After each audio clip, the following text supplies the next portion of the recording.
En el nombre del Padre, del Hijo y del Espíritu Santo. Señor Jesús, en esta tarde queremos darte gracias por todos los beneficios que nos concedes, por la salud, por la familia, por el trabajo. Te pedimos que en esta formación que vamos a tener el día de hoy, nos guíes con la luz del Espíritu Santo para que podamos guiar a todas las personas que aún no te conocen por caminos de vida nueva.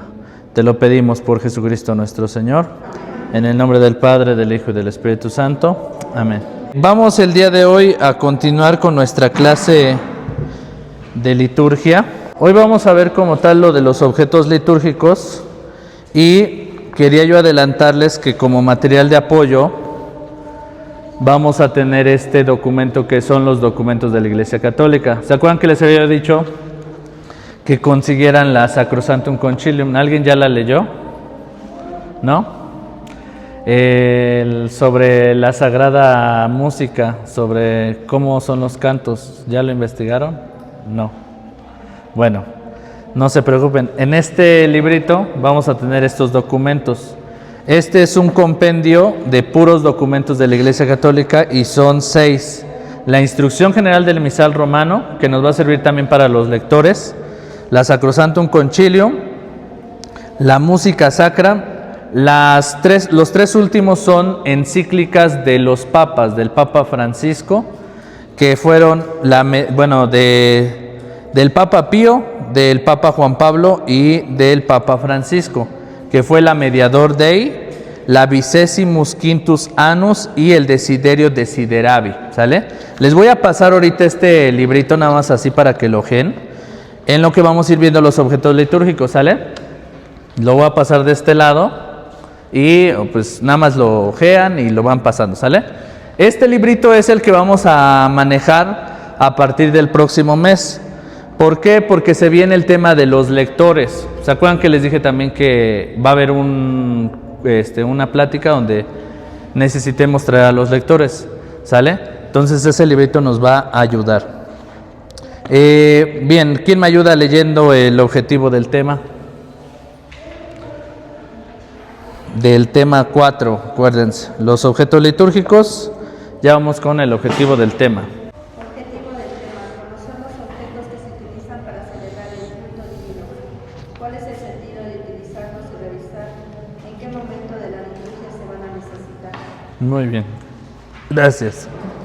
Tenemos el objetivo del tema muy claro. Creo que la gran mayoría ya conoce los objetos litúrgicos, pero vamos a hablar pues un poquito a detalle cuál es el sentido último de cada uno de ellos. Por eso dice cuál es el sentido de utilizarlos, o sea, no nada más es conocerlos, sino cuál es el sentido y revisar en qué momento se van a utilizar estos objetos dentro de la misa, ¿sale? Para ponernos en un contexto de lo que hemos venido viendo, acuérdense que ya venimos viendo las partes de la misa, algunas reglas, posturas dentro de la celebración. Ahorita lo que vamos a ver pues es qué es lo que nos marca la Iglesia Católica para la celebración de estos objetos litúrgicos, ¿de acuerdo? Entonces, bueno, alguien que me ayude a leer el número 122, ya pasando a la siguiente página, 122, donde dice dignidad del arte sagrado. El arte, los objetos sagrados, dignidad del arte sagrado. Entre las actividades más nobles del ingenio humano se cuenta con razón las bellas artes, principalmente el arte religioso y su cumbre, que es el arte sacro. Estas, por su naturaleza, están relacionadas con la infinita belleza de Dios, que intentan expresar de alguna manera por medio de obras humanas, y tanto más pueden dedicarse a Dios y contribuir a su alabanza y a su gloria. Cuanto más lejos estén de todo propósito, que no sea colaborar lo más posible con sus obras para orientar sacramentalmente a los hombres hacia Dios. Por esta razón, la Santa Madre Iglesia fue siempre amiga de las bellas artes. Arte buscó constantemente su noble servicio, principalmente para que las cosas destinadas al culto sagrado fueran de verdad dignas, decorosas y bellas, signos y símbolos de las realidades celestiales, Más aún, la Iglesia se consideró siempre con razón como árbitro de las mismas. Discernimiento entre las obras de las artistas, aquellas que estaban de acuerdo con la fe y la piedad, y las leyes religiosas tradicionales, y que eran consideradas aptas para el uso sagrado. La Iglesia procuró con especial interés que los objetos sagrados sirvieran al esplendor del culto con dignidad y belleza, aceptando los cambios de material, forma, ornato que el progreso de la tecnología introdujo con el correr del tiempo. En consecuencia, los padres decidieron determinar acerca de este punto lo siguiente. Muy bien, ahí vamos a hacer una pausa. Si traen marcatextos, subrayen. Si no, les presto el marcatextos y ahí igual se lo van pasando. ¿Qué parte van a subrayar? En el tercer párrafo, de donde está el 122, dice, por esta razón. En el tercer renglón dice, para que las cosas destinadas al culto sagrado, eso lo van a subrayar, para que las cosas destinadas al culto sagrado fueran en verdad dignas, decorosas y bellas. ¿Sí ya encontraron esa parte? Tercer párrafo, de arriba hacia abajo, donde empieza por esta razón, en el tercer renglón dice, para que las cosas destinadas al culto sagrado fueran en verdad dignas, decorosas y bellas. Eso lo vamos a subrayar. ¿Sí? Bien, para poder comenzar a conocer los objetos litúrgicos, que la gran mayoría de ustedes pues ya los podemos ubicar más o menos, el copón, el cáliz, las vinajeras. ¿Por qué la Iglesia busca que estos objetos sean a lo mejor decorosos, bañados en oro, con adornos a lo mejor un poco costosos? Una ocasión yo recuerdo que un amigo que no era católico, era protestante, era cristiano, me decía, oye, ¿y por qué en la Iglesia gastan mucho dinero para las cosas de la celebración? Dice, porque son muy costosas. Dice, ¿por qué no mejor agarran eso, lo venden y ese dinero que recaudan se lo dan a los pobres? Y le dije, no, porque precisamente el usar las cosas sagradas está sustentado en el mismo Evangelio. Acuérdense cuando Jesús le dijo a sus discípulos, a los pobres siempre los tendrán, pero a mí no siempre me tendrán. Jesús ya estaba anunciando su pasión y su muerte, de que se iba a ir. Y los discípulos y la gente que lo conocía pues se sentían acomedidos de que bueno, está Jesús, no nos falta nada, Él nos da de comer, nos alimenta, estamos tranquilos. Pero Jesús le dice, no se deben de preocupar por los pobres, preocúpense más bien por mí, porque no siempre voy a estar ahí con ustedes. Yo también me tengo que ir. Entonces por eso la parte del arte sagrado tiene que ver con este renglón que dice, las cosas destinadas al culto sagrado fueran en verdad dignas, decorosas y bellas, porque lo que estamos celebrando no es cualquier cosa, sino a Jesús, que es el pan vivo bajado del cielo. Entonces eso es lo que vamos a ver. Si alguna vez a ustedes les preguntan, oye, ¿y por qué necesitas un cáliz tan costoso? ¿Por qué no algo más barato? Pues porque estamos hablando del mismísimo Dios, quien baja del cielo para hacerse pan eucarístico. Pasamos a la siguiente página, al número 123. Alguien que me apoya a leer el libre ejercicio de estilo artístico. La Iglesia nunca consideró como propio ningún estilo artístico, sino que acomodándose al carácter y condiciones de los pueblos y a las necesidades de los diversos reinos, aceptó las formas de cada tiempo, creando en el curso de los siglos un tesoro artístico digno de ser conservado cuidadosamente. También el arte de nuestro tiempo y el de todos los pueblos y regiones ha de ejercerse libremente en la Iglesia, con tal que sirva a los edificios y ritos sagrados con el debido honor y reverencia, para que pueda juntar su voz a aquel admirable concierto que los grandes hombres entonaron a la fe católica en los siglos pasados. Muy bien.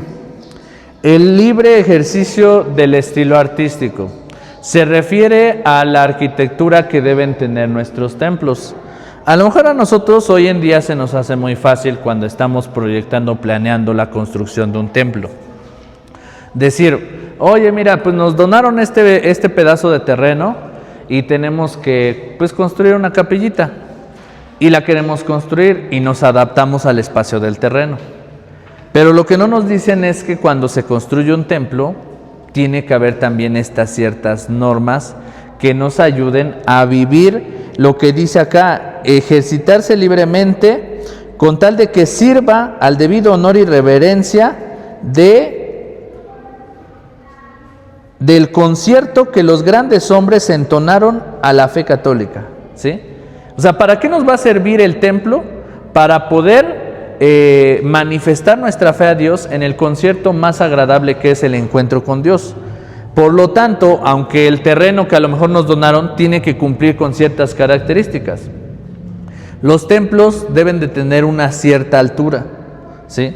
Los templos tienen que tener, por ejemplo, las ventanas laterales, tienen que tener la orientación, por ejemplo. A veces no se puede, pero los templos desde la prehistoria y aquí en Puebla cuando llegaron los franciscanos, todos los templos tenían una orientación. La orientación del templo tenía que ir la puerta o la entrada de donde salía el sol y el altar tenía que quedar donde se ocultaba el sol, ¿sí? Actualmente no ubico ahorita de qué lado sale el sol. A ver, ¿de qué lado sale el sol? De este para allá, ¿sale? Entonces, en teoría, nuestro templo tendría que quedar orientado hacia allá, ¿sí? Y cuando cae el sol tiene que quedar del lado del altar, ¿sí? Esto era como parte del arte arquitectónico de los templos. Hoy en día, por ejemplo, si nos donan este pedazo de terreno, pues no nos vamos a poner exigentes que tiene que tener cierta orientación, porque a lo mejor tenemos construcción de un lado, construcción del otro, ¿no? Pero sí tenemos que cumplir con la parte de la altura, las bancas, el altar, etcétera. Todo eso tiene una razón de ser. Existen también lo que son los templos en arquitectura romana, que son los templos como acá en la parroquia de la Resurrección, que la entrada es delgadita, llegando al altar tenemos un espacio a la izquierda, un espacio a la derecha, como en forma de cruz, y el altar, donde se suponía que iba a ir la parte del coro y la liturgia, ¿sí? El grupo de liturgia y el coro. Esta forma se le conoce como arquitectura romana, o sea, arte romano. Y así, no sé si ustedes han visitado alguna parroquia, hay varias parroquias que están así. O sea, en esta forma, a la izquierda tienen un espacio y a la derecha tienen otro y está el altar. Hoy en día, si vamos a las capillas de acá de la Resurrección, pues no todas tienen esa estructura, ¿verdad? Precisamente por la adaptación. Les donaron a lo mejor el terreno, se compró ese terreno en esas condiciones y pues no se va a poder hacer a esa especificación, pero lo mejor era esto, la distribución arquitectónica de los templos era esta, en forma de cruz, la entrada con todas las bancas, a la izquierda el coro, a la derecha la liturgia y la parte del altar, ¿sí? Ahora, es muy importante también mencionar, ya que estamos ahorita viendo la parte de la ubicación del templo y la arquitectura, ¿dónde corresponde que fuera el sagrario? ¿Sí? Que es una parte importante dentro de la misma ubicación de la arquitectura en los templos. Lamentablemente, por falta de formación, cuando un comité o un grupo está formando como el proyecto de la comunidad, pues no sabemos dónde tiene que ir el sagrario, dónde tiene que ir el Cristo o dónde tienen que ir las imágenes. Y hay muchos templos, ¿sí?, que tienen muchos errores, pero sobre todo en los pueblitos, ¿sí? Si ustedes llegan a ir alguna vez a alguna capilla o parroquia del pueblito, no sé, un pueblito, Santiago, hay varios Santiagos, pero a mí me tocó conocer este Santiago que está acá por Acatzingo, se me fue el nombre. Y siempre en los pueblos el santo está al centro, ¿sí? Ustedes llegan y tienen una imagen bien grande del santo, del patrono al centro. Al lado tienen a Cristo y al otro lado tienen a la Virgen o el sagrario. Hay todavía algunos más que tienen en la parte lateral, en estas dos partes que les digo, donde iba el coro y la liturgia, Hay quienes tienen el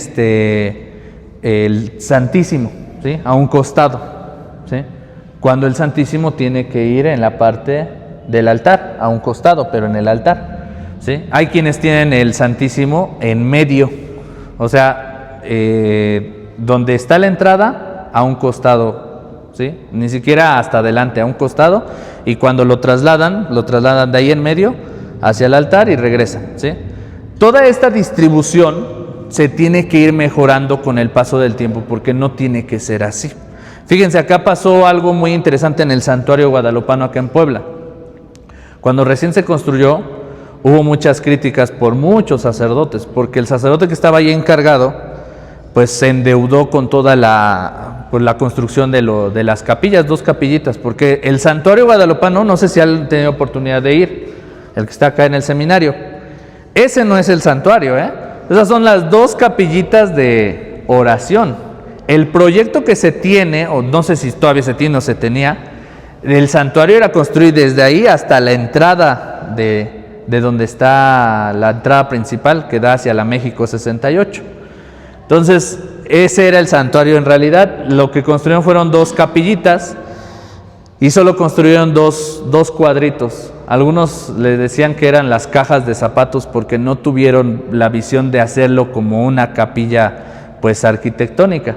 Solo construyeron como dos cubos y adentro se hizo pues la parte de la celebración.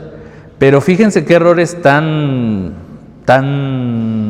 profundos hubo en el santuario en un principio, porque aunque en el centro pusieron a Cristo, lo pusieron de un material de aluminio, ¿sí? Pusieron un Cristo como de aluminio, o sea, ni siquiera era un Cristo de una imagen de Cristo, ¿sí? No sé si han visto estos como bocetos, así nada más, la silueta del Cristo y de aluminio. O sea, no tenía nada que ver, pero quisieron hacer este templo como muy lujoso, con algo diferente, y eso no va. Cambiaron al padre y fue muy difícil hacer esos cambios porque en primera, el nuevo padre que estuvo, que era también rector del curso introductorio donde estudiaba yo en aquel tiempo, le costó hacer esos cambios porque en primera estaba endeudado el santuario, debía cientos de miles de pesos por la construcción. Terminaron esa deuda y ahorita, si ustedes vuelven a ir al santuario, ya están haciendo esas mejoras. Ya no está el Cristo que les digo de aluminio, ya hay un Cristo de imagen, como, bueno, no lo tenemos, pero acá está el pequeño Cristo, ¿sí?, el crucifijo. Los templos tienen que tener un crucifijo grande al centro, ¿sí? Siempre el Cristo va a ir al centro. El patrono del templo, sea la Virgen de Guadalupe, Santiago, Santo Tomás, no sé, el santo que tú quieras, tiene que ir de este lado. Y al costado tiene que ir el sagrario, ¿sí? Ya en su defecto, si hay espacio en el mismo altar, la Virgen, ¿sí?, o alguna otra imagen que se esté celebrando a lo mejor, ¿sí? Pero esa es la estructura. Al principio pues no se conoce esto y con el paso del tiempo se tiene que ir mejorando. Como les digo, pasó en el santuario, pasó, me ha tocado que en los pueblitos, Santiago, San Francisco de Asís, Santo Tomás, siempre tienen al patrono al centro, ¿sí? Entonces esa parte hay que cambiarla porque es parte de nuestra celebración. ¿Por qué? Ahí va a venir lo más importante. Cuando las personas visitan algún templo en alguna comunidad, ¿qué es lo primero que visitan las personas? Sí, cuando entran al templo, por ejemplo, vienen unos peregrinos. Por ejemplo, ¿alguien ha ido a Zacatlán? ¿No? En Zacatlán hay una famosa virgen muy grandota y está al centro igual y está en alto. Es una virgen grandísima. Y los peregrinos o las personas, por ejemplo nosotros, que algún día vayamos a Zacatlán, pues la gente, de hecho hay escaleritas así como acá, pasas, te tocas a la Virgen, te persignas, ofreces tu veladora y de este lado bajas, ¿sale? Y la Virgen está al centro. Ese es el gran problema, porque como católicos, al no formar templos con las áreas respectivamente ordenadas, confundimos a la gente. ¿Y por qué empiezan los protestantes a criticar a los católicos? Porque dicen, no, pues es que cuando van, ellos creen en las imágenes. porque se persignan con la imagen, se limpian con la veladora, le ofrecen a la imagen y creen en la imagen, ¿sí?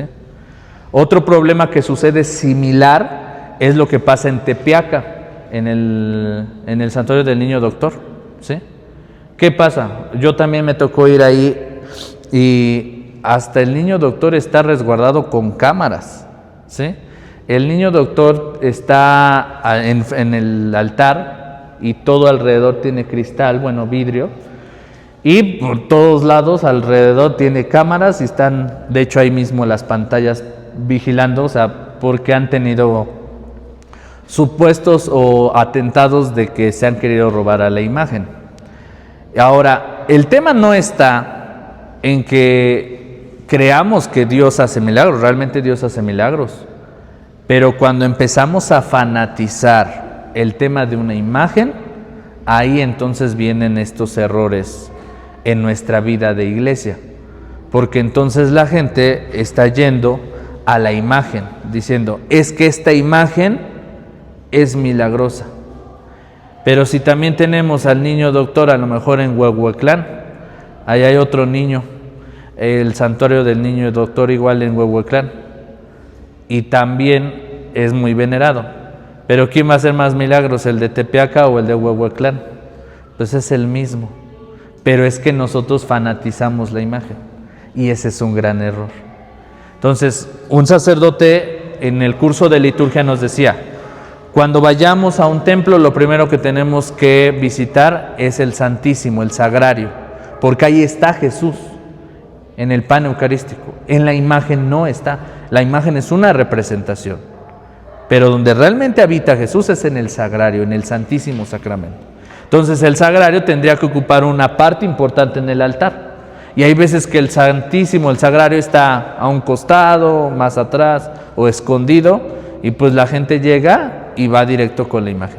Esos son los problemas que pasan cuando no hay una buena distribución en los templos. Por eso es muy importante conocer cómo es la distribución del templo. ¿De acuerdo? Vamos a pasar al número 124. ¿Hasta aquí alguna pregunta? ¿Por qué es importante la distribución? O sea, no es una cosa que nada más se me ocurre a mí. Todo tiene una razón de ser para que las personas pues puedan vivir y manifestar su fe en el templo. ¿Sale? Alguien que me ayude con el 124, el arte auténticamente sacro. Lo que acabamos de ver en este apartado, el 124, es precisamente el arte auténticamente sacro. ¿Qué es sacro? Sacro viene de la palabra sagrado, sacro. Por eso es el arte sacro. No estamos hablando de cualquier arte, como pintura, música, etcétera. Estamos hablando de un arte que es sagrado, que en sí mismo encierra un don sagrado. Ya tendrán la palabra suntuosidad. ¿Sí? ¿Qué significa? A ver, compártenos.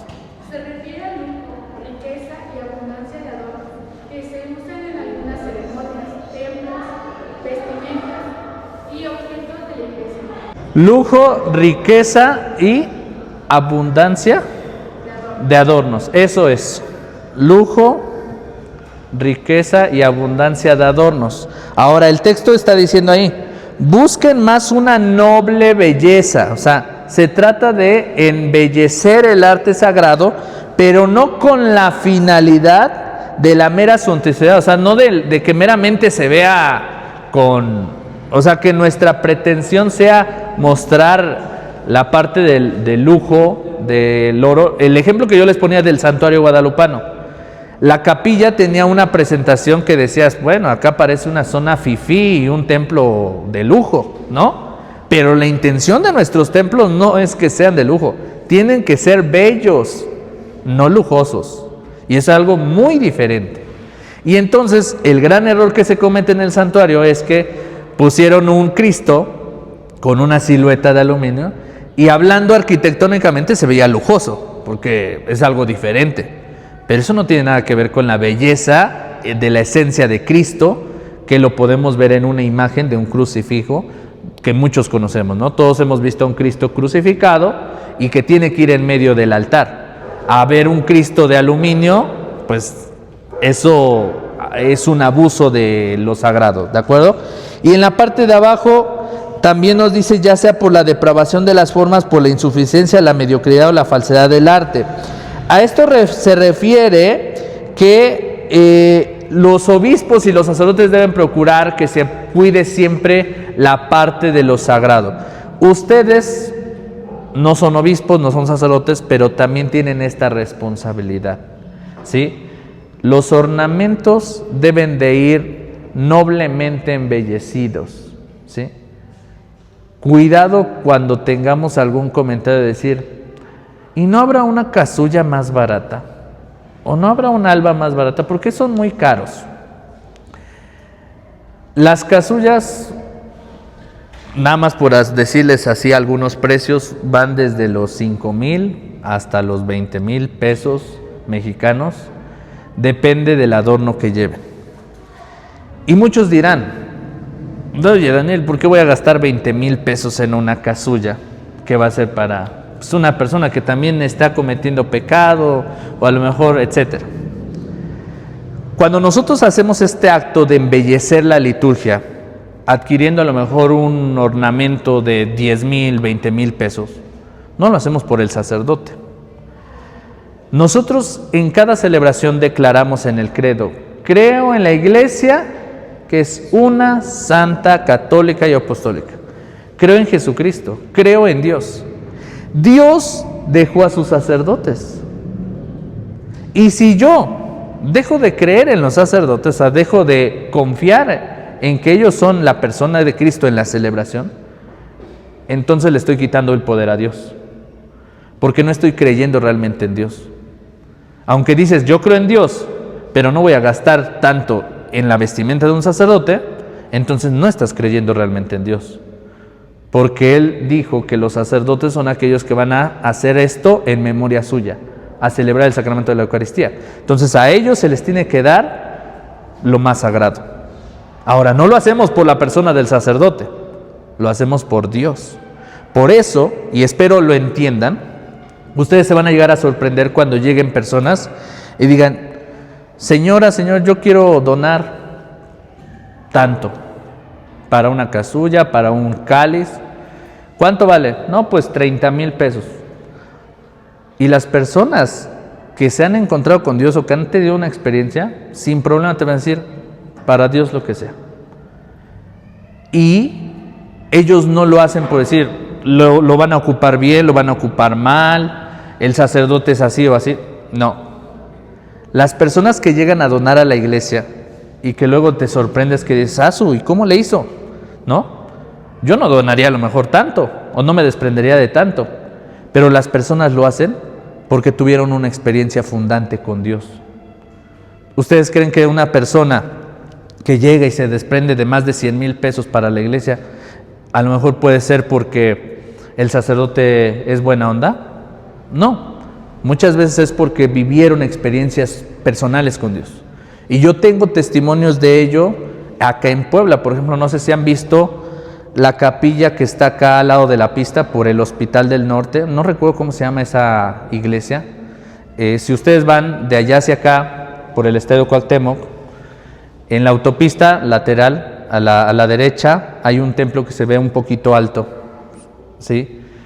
Ese templo, no me acuerdo cómo se llama, o sea, pertenece a la parroquia de Maravillas, ¿sí? De acá, por el estadio.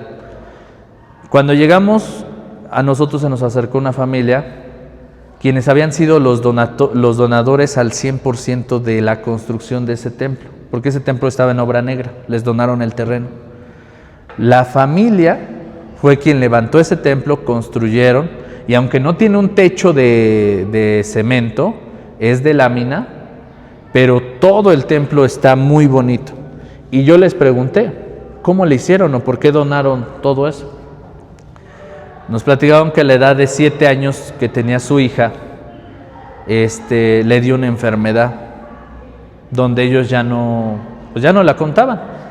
No recuerdo la enfermedad, la llevaron al hospital y se encomendaron a Dios, y ellos prometieron que si la niña se recuperaba y se les dejaba vivir con ellos, pues ellos iban a comprometer a construirle su templo para el culto divino. la niña pasó, no fue rápido, pero pasó el tiempo y se compuso, y ellos se acordaron de la promesa que le habían hecho a Dios y construyeron el templo. Ni siquiera fue por el sacerdote, por las catequistas. Las personas viven encuentros con Dios personales que hacen que vivan ese desprendimiento, ¿sí? Y es lo más sagrado. Pero a veces los encargados que estamos en la liturgia podemos caer en ese error como los sacerdotes. ¿Para qué voy a gastar tanto en un ornamento? 20,000 pesos. O cuando sabemos del cáliz, un cáliz que cuesta 15,000 pesos. Y eso es un barato. Su 15, pues mejor traemos un copón o otro más sencillo, ¿no? Pero no. ¿Y saben por qué se los digo? Porque a mí todos los días me llegan mensajes del canal de YouTube, de TikTok y Facebook, porque estos documentos que ahorita ustedes tienen en sus manos son documentos que yo también comparto de manera digital. Y siempre la gente dice, no, es que para Dios todo tiene que ser gratis. Es que para Dios lo que se recibe gratis, se da gratis. Y la gente tiene ese mal concepto que cuando crecemos con ese concepto, pues a Dios le queremos dar migajas. Y entonces los encargados de liturgia son los primeros que tienen que proponer que todo el arte sagrado sea digno. Cáliz, copón, ornamentos, vinajeras, todo. No estoy diciendo que sea tan lujoso, tan costoso. Pero por ejemplo, si ahorita ustedes están planeando comprar una casulla, un sacerdote, el padre Miguel Bagatela, en el seminario nos decía, van a hacer algo, háganlo de una vez y para siempre. Si van a comprar una casulla, compren una casulla que les dure de aquí a 20 años. Pero luego, por el tema del presupuesto, decimos, no, pues la más sencilla. Y si eres el encargado de liturgia y promoviendo la casulla más sencilla, y ya estamos formándonos y leyendo que no tiene que ser lo más sencillo, sino tiene que ser para lo sagrado, pues hay que procurar mínimo una casulla digna, ¿no? Una casulla bonita. Porque vuelvo a lo mismo, no es para el sacerdote, es porque nosotros creemos que en el sacerdote está la persona de Cristo, porque por su institución en el ministerio, él actúa en la persona de Cristo en la celebración. Entonces, ¿a quién le estamos dando ese ornamento? A Jesús. ¿A Jesús? El ejemplo tan claro está en el Evangelio de Marta y María, cuando llega Jesús a la casa y Marta le enjuaga los pies a Jesús con un perfume costoso. Y su discípulo, que era Judas, que en realidad él quería vender el perfume no para dárselo a los pobres, sino para gastárselo él por sus propios intereses, él dice, ¿por qué estás gastando el perfume tan carísimo si se lo pudiéramos vender y dárselo el dinero a los pobres? Esa misma expresión que Judas hizo es la expresión que muchos protestantes hacen. ¿Por qué la iglesia no agarra todos esos ornamentos, los vende y se los damos a los pobres? Ajá, sí, cómo no. No se lo van a dar a los pobres. La gente busca sus propios intereses. Jesús no se equivoca en el Evangelio. Le dice, deja a Marta que haga lo que tenga que hacer. Porque en ese momento estaba haciendo la unción, explicando el sacramento de la unción de los enfermos, que tiene que ver en otro tema. Pero en ese momento no era que le tenía que regalar el dinero a los pobres. No era la intención los pobres, sino que le estaba dando el interés o el grado de importancia a Jesús, que es el Hijo de Dios. Entonces nosotros, cuando pensemos en el arte sagrado, en el arte sacro, debemos de pensar en Dios. No debemos pensar en nuestros propios intereses. Ese es el punto. Entonces deben cuidar que toda la liturgia sea realmente sagrada. Bien, pasamos al número 125, las imágenes sagradas. Manténganse firmemente la práctica de exponer imágenes sagradas a la veneración de los fieles, con todo, que sean pocas en número y guarden entre ellas el debido orden, a fin de que no causen extrañeza al pueblo cristiano ni favorezcan una devoción menos ortodoxa. Muy bien, gracias. Explicamos rápidamente lo de las imágenes, que es también parte de la liturgia, ¿sí? ¿Cuántas imágenes tiene que haber en un templo? No hay un número exacto, pero el número dice claramente que sean pocas en número, ¿sí? Imágenes en el templo tiene que haber pocas en número. ¿sí? Y hay veces que hay templos que están llenos de imágenes. En San Martín, en una parroquia en San Martín, el padre era muy devoto de los ángeles custodios, y en la parte del altar había colgado, así donde estaba el altar del templo, había colgado con listones o con hilos ángeles, el ángel Gabriel, todos los ángeles, y estaban así. Eso no es litúrgico, ¿sí? No puede haber exceso de imágenes, aunque él sea muy devoto de los ángeles, no tienen que ir, y mucho menos encima del altar.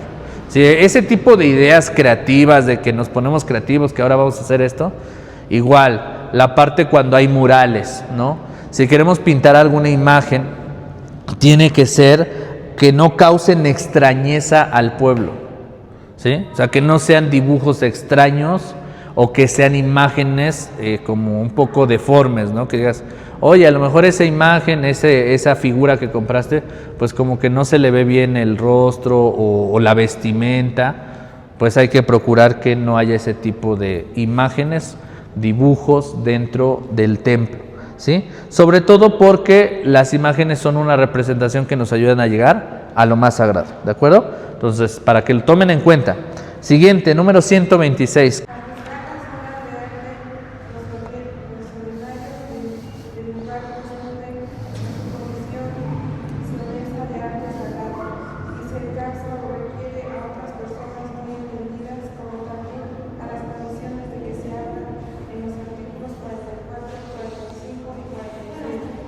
Buenas tardes.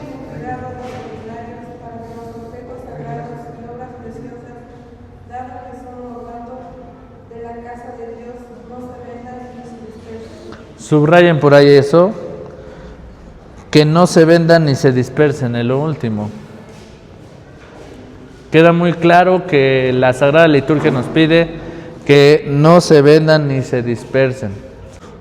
Ya les platicaba yo la anécdota que conocí a un sacerdote en alguna parroquia que lo cambiaron, llegó y pidió prestados a los equipos de liturgia, a los encargados, los objetos litúrgicos, lo que era el cáliz, el copón, que son los más costosos, los pidió prestados en todas las comunidades. Los vendió y dio el enganche de su camioneta. Esto es una historia real. Nosotros no lo sabíamos hasta que ese día, un domingo en la colecta, pues se nos acercó al final de la misa la encargada y nos dijo, oiga, ¿qué podemos hacer? Dice, estamos viendo esta situación por parte del sacerdote, lo acabaron de cambiar hace 2 meses, es nuevo, y nos pidió prestados los objetos litúrgicos, cáliz, copón, no recuerdo qué más, y las campanas, el platillo, todas las cosas que estaban bañadas en oro. No eran oro, pero son bañadas en oro. Y se las prestaron, no las pidió prestadas. Pues resulta que no solamente fue en esta comunidad, sino fue en varias comunidades, y pues ya todos se dieron cuenta. Y pues resulta que por las cosas que se presentaron, pues el sacerdote fue el que ocupó eso para dar el enganche de su camioneta. Y después de eso, el cuerpo de Cristo lo guardaban en unas peceras de estos recipientes de cristal, ¿sí? Redondos. Ahí guardaba el cuerpo de Cristo. Y entonces, cuando iba al sagrario, vimos que sacó pues esa como tipo pecera, y de ahí se daba el cuerpo de Cristo. Eso es indignante, porque estamos hablando del cuerpo de Cristo. Para eso son los objetos litúrgicos, y es por eso que estamos estudiando el tema de los objetos litúrgicos. Entonces, en esta anécdota, que simplemente la hablo como un gran ejemplo de lo que no tenemos que hacer, es que debemos tener cuidado que no se vendan ni se dispersen. Es decir, tampoco se tienen que prestar fácilmente. Sobre todo ustedes, como encargados de liturgia, tienen que resguardar ese tipo de objetos, ¿sí? Que a lo mejor llega un ministro, que llega un seminarista, una religiosa, préstame esto. Bueno, sí, pero ¿dónde está el aviso de que el padre te mandó o quién te va a autorizar? ¿Sí? No pueden tampoco ellos disponer tan fácil de las cosas. Y eso se los digo porque normalmente pasa con los ministros. Oye, voy a visitar a un enfermo, préstame el cuerpo de Cristo, voy a llevarme el copón, voy a llevarme un purificador. Ajá, sí, y ustedes tienen que ir un paso adelante de esto, ¿no? Sí, claro, vas a ocupar esto, pues tienes que devolverlo o tienes que por lo menos hacerte responsable, ¿no? Porque pues ahí empieza también el tema del robo de las cosas. Número 127. Los obispos sea formación integral de los artistas. Los obispos sea por sí mismos, sea por medio de sacerdotes competentes, dotados de conocimientos artísticos y aprecio por el arte, interésense por los artistas, a fin de imbuirlos del espíritu del arte sacro y de la sagrada liturgia.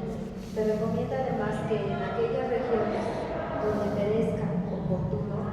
parezca oportuno, se establezcan escuelas o academias de arte sagrado para la formación de artistas. Continúa.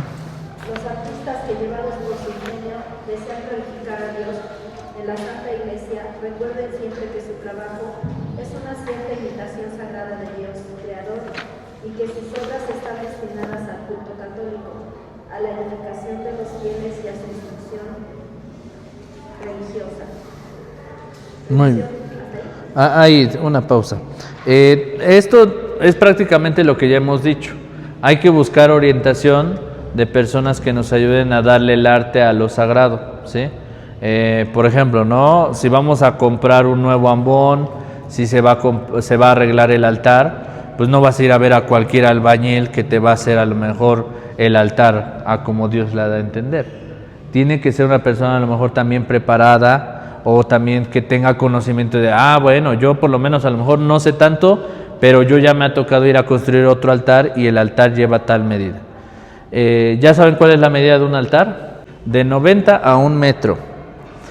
Ya el largo, pues ya dependerá del espacio que tenga cada templo, ¿sale? Porque sí hay altares que son muy largos. La parroquia de acá de Puebla, la de La Paz, la que está en un cerrito, la que está en alto, allá por la avenida Juárez. Esa, su altar está larguísimo, sí, está muy bonito. De la Basílica de Guadalupe también. Sí, por ejemplo acá en la Catedral de Puebla, aunque es catedral, pero no está tan largo su altar, por el espacio que tiene. ¿Sí? Bien, entonces ahí tenemos la altura, ¿no? Entre 90 a 1 metro, que es la altura de un altar, ¿sale? Y pues también tiene que haber cierta, pues en cierto modo, ¿cómo se le dice? En el tema del arte, no es como que nada más se construya el altar y ya, ¿no? Hay altares que van, de hecho, diseñados de mármol y todo eso, pues es parte de lo que venimos viendo, ¿sí? No es lo mismo decir, bueno, mandamos a hacer una mesita de madera de 1 metro. No, tiene que ser una construcción bien hecha. Lo ideal es que sea de piedra, ¿no? Sí. De algún material, mármol, ¿cómo se llama? Losa, placas de alguna piedra. Y en algunos templos, alguna ocasión me llegó a tocar escuchar más de 3 templos que me llegaron alguna vez a regañar de recargarme en el altar. Por ejemplo, termina la celebración y de momento uno va a la plática con los encargados o con el padre o qué se oye, llegas al altar, por ejemplo acá, y pues te recargas, ¿no? Y haces esto de, bueno, y estamos platicando, ¿no? Y más de 2 ocasiones a mí me regañaron, y yo era seminarista en aquel tiempo, por recargarme así, decirle, sí, está bien. Y después me dijeron, no te recargues. ¿Cuál es la intención de todo esto? Que al final el objeto, el instrumento, no se tiene que tocar ni antes ni después de la misa por ninguna razón, porque no es cualquier mesa. Y esa mesa, ese altar, se ocupa para la consagración. Entonces no es como que llegues y te recargues, ¿no? En un curso una señora me decía, de encargada de liturgia, que dice, ¿qué pasa, Daniel? Dice, con las personas, bueno, dice, los fiscales o los mayordomos que llegan con las ofrendas. Ya terminó la misa y las suben al altar, ¿no? O luego organizan convivencias y en el altar pues ponen la cazuela, las tortillas, los jugos. Y cuando yo comprendí eso, dije, pues no tenemos que hacer ni antes ni después mal uso de ese altar. El altar es especialmente resguardado para la consagración.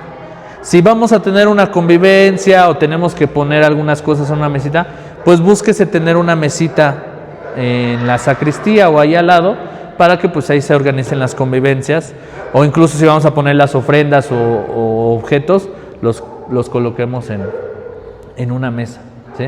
Pero debemos tener mucho cuidado con el altar, ¿sí? Lamentablemente en muchos lugares se pierde esto, o sea, no hay ese respeto, ¿sí? Eso con respecto a la parte de los sagrados, ¿sale? Número 128, alguien que me ayude a leer.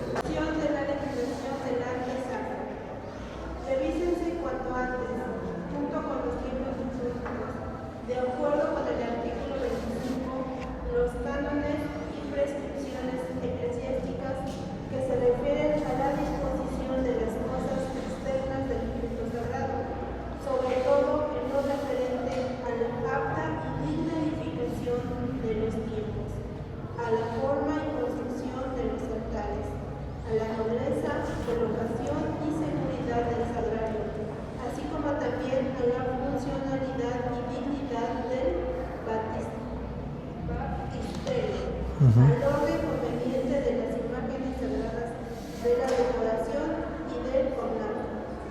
Corríjase o suprímase lo que parezca ser menos conforme con la liturgia reformada, o consérvese o introduzcase lo que la favorezca. En este punto, sobre todo en cuanto a la materia y la forma de los objetos y vestiduras sagradas, se da facultad a las asambleas territoriales de obispos para adaptarlos a las costumbres y necesidades locales, de acuerdo con el artículo 22 de esta Constitución. Gracias. Y bueno, lo que ya veníamos hablando en teoría es seguir pues dando esta confirmación de lo que dijimos, ¿no? Los altares, la nobleza, la colocación, seguridad de lo sagrario, pues es parte de esto, ¿no? O sea, si nosotros vemos que en la parte de la seguridad también es bueno que los templos tengan esta parte de las cámaras, lo que hablábamos del santuario del Niño Doctor, que a lo mejor está un poco mal visto por el tema de la imagen, pero la imagen ha tenido este tipo de pues inseguridad, intentos de robo. Entonces, si nosotros también de momento llegamos a percibir que hay esto, pues ya hoy en día en todos los lugares es inseguro. No sé si recuerdan o no sé si supieron lo que pasó con la parroquia del Padre Sergio, que anteriormente estaba acá y se fue a Cholula, y pues en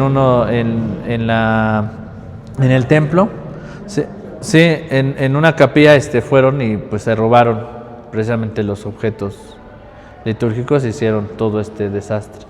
Y lamentablemente pues tenemos que poner este tipo de seguridad, ¿no? Entonces también considerarlo. Y vamos al punto número 129, formación artística del clero. ¿Quién me ayuda? Formación artística del clero. Los clérigos, mientras estudian filosofía y teología, deben ser instruidos también sobre la historia y evolución del arte sacro y sobre los sanos principios en que deben enfocarse sus obras, de modo que sepan apreciar y conservar los venerables monumentos de la Iglesia y puedan orientar a los artistas en la ejecución de sus obras. De una vez el 130, si me apoya por... Insignias pontificales. Conviene que el uso de insignias pontificales se reserve a aquellas personas eclesiásticas que tienen o bien el carácter episcopal o bien alguna jurisdicción particular.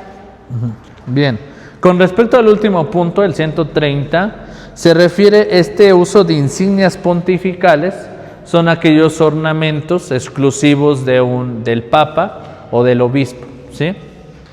Ya dentro de esos objetos, pues es evidente que ellos los portan de tal manera que es un distintivo como obispos o como el Santo Padre, ¿no?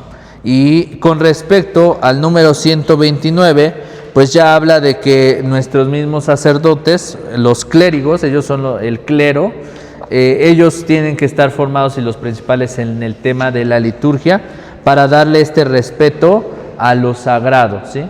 Y acá viene un punto importante nada más para finalizar esta parte de la teoría de los objetos. Lamentablemente, aunque nosotros somos encargados de liturgia y tenemos la administración de lo sagrado, acuérdense de una regla muy importante. Nosotros estamos bajo la delegación de una autoridad litúrgica. Y la autoridad litúrgica será siempre el sacerdote, ¿sí? O en un caso el obispo, pero pues siempre es el sacerdote el que está como párroco y él es la autoridad, ¿sí? Si el sacerdote viola alguna de las reglas litúrgicas, pues el que se equivoca es él. Nosotros podemos proponer, decir, padre, pues no se haga esto, hay que hacerlo así, pero al final lo que podemos también provocar en esta situación es una división, un distanciamiento y pues que dejes de servir en la iglesia. Lo que debemos procurar es que lleves una buena relación con el sacerdote y si el sacerdote a lo mejor ya le comentamos una vez que está haciendo malas cosas y que no son así y que él a lo mejor no lo quiere hacer, pues ya queda en el sacerdote, nosotros vamos a seguir obedeciendo por delegación de él. Y esto lo comento porque hay veces que aunque yo les estoy diciendo estas normas, llega el sacerdote y hace algo totalmente diferente. Por ejemplo, hay sacerdotes que llegan con tenis a celebrar la misa, ¿sí? Hay sacerdotes, por ejemplo, está bien ahorita en el tiempo de calor que el sacerdote porte solamente el alba con la estola. Adelante, ¿sí? Pero hay sacerdotes que se les hace costumbre. Y ya, pues a veces por práctico, porque dice, ay no, como que ya no quiero la casulla, nada más pasan con el alba siempre. Esos ya también son malos hábitos, ¿no? O que me preguntaban la otra vez, ¿se acuerdan en la clase pasada? ¿Qué pasa cuando el mismo sacerdote es el que en el evangelio nada más hace así la cruz? Cuando en el evangelio tiene que ser frente, boca y pecho. Y el sacerdote es el primero que nada más hace esto y ya, ¿no? Esos malos hábitos, malas prácticas, pues lamentablemente son las que nos involucran. Bien, vamos a ver rápidamente la parte de los objetos y ornamentos utilizados en la Eucaristía. Este es un apartado que es un PDF de una parroquia que pues trató de adaptar esto de manera más sencilla. Y vemos en la parte principal el objetivo que dice identificar los objetos litúrgicos, comprender el significado de los distintos colores, conocer los nombres de las vestiduras. En primer lugar, recordemos las partes del templo, que es el lugar físico donde se realiza la Eucaristía y donde se utilizan los objetos y ornamentos litúrgicos, ¿sí? El término de objetos litúrgicos se refiere a todos los objetos que sirven para la celebración de la Eucaristía, pero también para decorar el altar, la iglesia y el sacerdote, y para guardar el Santísimo Sacramento como el ostentorio y custodias. En la mayoría de los casos, los accesorios de liturgia son realizados en materiales preciosos, precisamente lo que ya veníamos estudiando, ¿no? ¿Por qué son de este material? Porque pues va a ser para nuestro Señor Jesucristo. Y en la parte de abajo tenemos lo que son cáliz, copón, vinajeras, purificador corporal, el misal, palia, hostia, patena, velas, lavabo, manutergio. Pasamos con el del altar, dice mostrar el altar. Dice, qué bonito es esto. Esta es una mesa muy especial. Cuando vamos al templo la vemos, ocupa el lugar principal, es el altar. Está cubierto por un mantel hecho especialmente para el altar, ¿sí? El corporal es el mantel que se llama corporal, que va abajo de todos los objetos que se van a colocar. Es como el cubremantel. Luego el cáliz, que es donde se va a colocar el vino para la consagración. Luego tenemos el agua y el vino que se van a poder preparar en el cáliz, que es lo que lleva el cáliz. La patena, es el platillo donde se coloca el cuerpo de Cristo, la hostia grande, ¿sí? Para las hostias chicas se usa una copa grande que se llama el copón, ¿sí? El copón es donde van todas las hostias chicas. Y luego tenemos también ahí el sagrario, donde se van a depositar las hostias consagradas, ¿sí? Acá es muy importante, anótenlo ahí en su librito, la hostia antes de la consagración se llama forma, ¿sí? Forma. Después de la consagración ya se llama hostia, ¿sí? Ahí vamos a tener lo que es el purificador, palia, vinajeras, misal, atril, ambón, leccionario, velas, ¿sí? Vamos a pasar a la siguiente página, los ornamentos y vestimentas litúrgicas. Los ornamentos litúrgicos son todas las vestimentas sagradas utilizadas por el sacerdote, las vestiduras que se llevan en las celebraciones litúrgicas. Siguiente párrafo, durante la misa, de hecho, se celebra la resurrección de Jesucristo, se acuerda su sacrificio y se glorifica su triunfo sobre la muerte y el pecado. Abajo dice, desde la antigüedad los sacerdotes tenían que ponerse ornamentos especiales durante las celebraciones. Esto ya lo había yo explicado desde la primera clase, donde está en el libro del Éxodo, cuando se instituyen a los primeros sacerdotes y tienen que portar un alba. Antes, cuando se ordenaba un sacerdote, se ponía un alba porque se tenía que cubrir desde el cuello hasta los pies, porque su cuerpo se consagraba a Dios. Por eso es el alba, una sola pieza de tela que tenían que utilizar todo el año. Y bueno, pasamos a la parte final de los colores litúrgicos de las celebraciones. Ya sabemos que el morado, ¿de qué tiempo es? Adviento y Cuaresma. Blanco, ¿qué tiempo es? Pascua, Navidad, Sacramentos.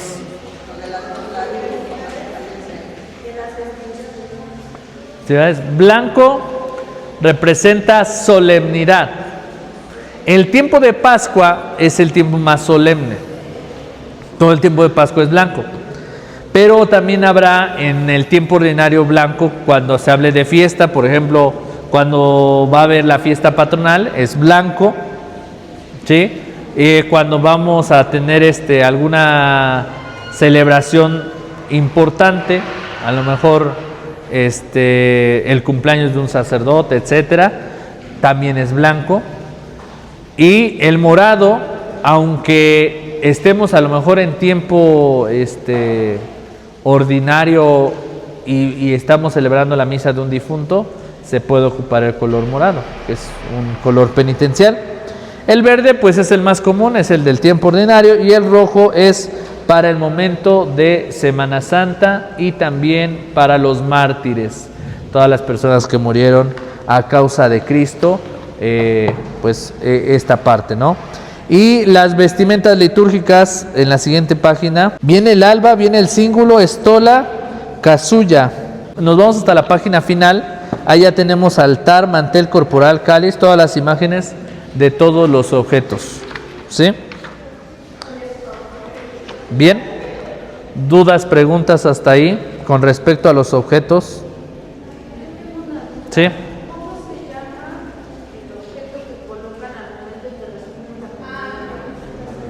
Platillo.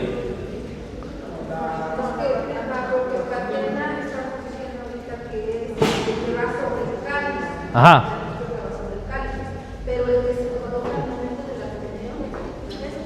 Ese es platillo. Ajá, es platillo normal. Platillo de comunión. No, ajá, la patena es la del cáliz. Patena es un platillo, pero es el platillo redondo. Ah, es que va sobre el cáliz. Esa es la patena. Y el otro es el platillo de comunión. El próximo mes ya entramos al tema 5. Los libros litúrgicos de la iglesia. Y junto con los libros litúrgicos, para comprender el misal, los leccionarios, vamos a necesitar que va a ser, miren, acá en la parte dice Instrucción General del Misal Romano, ¿sí? Entonces vamos a estudiar toda esta parte de la instrucción del misal romano. y va a traer todas las indicaciones con respecto al uso del misal, las lecturas de la misa y las posturas, ¿sí? Ya ahorita vimos como a grandes rasgos la parte de los objetos, pero yo me he dado cuenta que un gran problema que tenemos en nuestra iglesia es que no nos han enseñado la parte de las lecturas y el misal romano. Sabemos utilizarlo, ¿sí? Pero no sabemos las reglas litúrgicas, ¿sí? ¿Por qué leemos 2 lecturas en la misa y por qué no leemos 3 o 4? ¿Sí? O sea, ¿a quién se le ocurrió que fuera primera lectura, salmo y segunda lectura? ¿Por qué esa estructura? ¿Sí? Porque hay una aclamación. El domingo pasado leímos una secuencia, ¿sí o no? ¿Por qué hay secuencia? ¿Alguien sabe por qué hay secuencia? Porque ahí nos habla del Espíritu Santo. ¿Y de qué 8 días por qué no tenemos secuencia? El próximo domingo. No, sí, en el esquema litúrgico de ayer tuvimos primera lectura, salmo, segunda lectura, aclamación, secuencia y el evangelio. ¿Sí? Bueno, secuencia, aclamación y evangelio. La pregunta es, ¿por qué no todos los domingos tenemos secuencia? ¿Se han preguntado eso? ¿Para qué sirve la secuencia? ¿Alguien sabe para qué sirve la secuencia? Bueno, no. Bien, sí, va por ahí. Es como para celebrar algo especial. Bien, va por ahí, pero lo que yo quiero es que lo sustenten con los documentos. Tuve un curso apenas la semana pasada con los lectores en el canal de YouTube y unos me preguntaban, Daniel, ¿está permitido que se utilicen los misales mensuales y las hojitas en la misa? No, y no es que es algo que se me ocurra a mí. En el mismo leccionario trae un proemio en la parte inicial, que son los prenotados, y ahí en el número 37 dice, procúrese no usarse las hojitas o los misalitos para leer las lecturas en la misa. Se tienen que leer desde el leccionario, pero además las personas que están en la comunidad escuchando la palabra de Dios no tienen que estar con su misalito. Eso ya lo vamos a ver cuando estudiemos la parte de los documentos, ¿sí? Y hay muchos errores con respecto a ello. Ahora, recuerden, mi responsabilidad es enseñarles lo que es correcto. Ya que se realice eso al final, pues ya no me corresponde a mí. Porque una persona de los lectores me decía, de Ciudad de México, me decía, es que acá en mi parroquia, aunque ya sabemos eso, las personas siguen comprando las hojitas. Hay unos folletitos que traen las lecturas y al inicio de la misa se les entregan esos folletitos. Y toda la gente en misa está hojeando el folletito. Y eso no es correcto para estar en misa, ¿sí? Porque eso representa una falta de respeto a la persona que está leyendo desde el ambón, ¿sí? Pero ya lo hablaremos a detalle en el tema 5, ¿sale? Entonces es por eso importante que adquieran este documento. Si alguna vez ustedes les llegara a tocar limpiar algún copón o algún cáliz, a lo mejor, no sé, el que celebró fue un seminarista o un ministro y lo dejó todavía sucio, no limpien ni el cáliz ni el copón con el purificador del lado del bordado. Los bordados hacen que se rayen los objetos, el cáliz y el copón. El purificador es el otro trozo, es un larguito con el que el sacerdote purifica. Si ustedes observan al sacerdote, siempre lo ocupa del lado donde no está el bordado y lo limpia. Digo, en un caso que a lo mejor se quedó todavía sucio y ustedes ven que hay que limpiarlo, no lo limpien del otro lado donde está el bordado, porque del lado donde trae el bordado la crucecita o el cáliz, lo que traiga ahí, lo tallan y pues rayan ese tipo de material, ¿sí? Entonces tengan mucho cuidado con eso y pues por lo menos cada año limpien los objetos.